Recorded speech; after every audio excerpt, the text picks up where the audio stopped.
નર્મદા જિલ્લામાં આરટી યોજના હેઠળ મફત શિક્ષણ મેળવવા માટે બનાવટી આવકના દાખલાઓ બનાવવાનું મોટું કૌભાંડ બહાર આવ્યું છે, જેમાં ભાજપનો કાર્યકર એવો દર્પણ પટેલ સરપંચ અને તલાટીના ખોટા સિક્કા બનાવીને આખું કૌભાંડ આચરતો હોવાનો ખુલાસો થયો છે.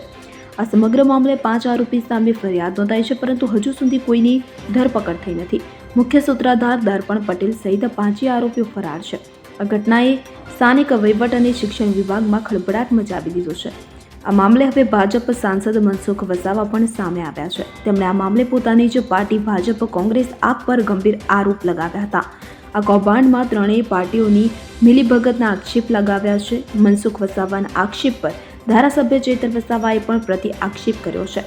તેમણે ભાજપના અનેક નેતાઓ આરોપીઓને બચાવી રહ્યા હોવાનું જણાવ્યું હતું. આ સાથે તેમણે પોલીસ પણ આરોપીને બચાવવા માટે ધીમી ગતિની તપાસ કરી રહી હોવાના આક્ષેપ લગાવ્યા છે.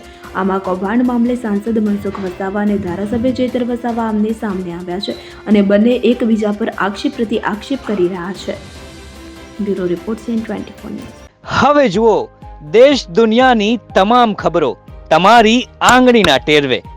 ઉઠાવો મોબાઈલ અને Google Play Store પરથી ડાઉનલોડ કરો અમારી CN24 ન્યૂઝ મોબાઈલ એપ.